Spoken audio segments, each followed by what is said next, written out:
لا إله إلا الله محمد رسول الله۔ میرے دوست نے لفظ طلاق تو استعمال نہیں کیا، لیکن بیوی کو 3 دفعہ کہا کہ تم فارغ ہو، طلاق ہو گئی۔ حضرت کس چیز سے فارغ ہے؟ صاحب مانا اس کا یہی ہے، اب بہانے بنانے کا کیا فائدہ؟ طلاق ہو گئی جناب۔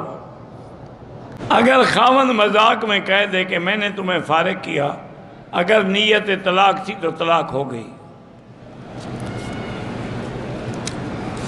چونکہ طلاق یاد رکھو ایک بڑا سخت مسئلہ ہے۔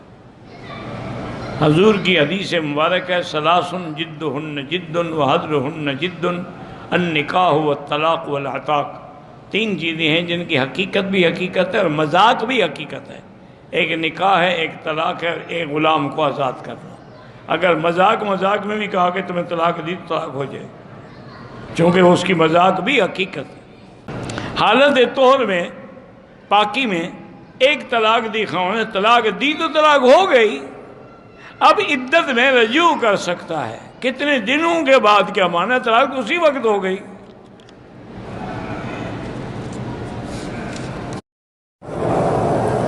اگر کسی نے کہا کہ میں نے شادی کی تو میری بیوی کو 3 طلاقیں ہیں، پہلے بیوی ہے یا نہیں ہے؟ اچھا نہیں ہے، تو احناف کے نزدیک تو ہے کہ جب بھی شادی کرے گا طلاق ہو جائے، لیکن باقی ائمہ کہتے ہیں ایسی چیز جو ہے یہ قسم ہے، گویا کہ حلف ہے، لہذا اس کا کفارہ یعنی 10 مسکینوں کو 2 وقت کا کھانا کھلاتے تو یہ قسم ختم ہو جائے گی۔ اصل میں امام صاحب سختی اس لیے کرتے کہ یہ حلال حرام کے مسئلے ہیں، کیوں کھیلتے ہو؟ شادی نہیں کی، دوسرے طلاقیں پہلے دے رہے ہو، اس سے بڑا احمق کوئی ہوگا؟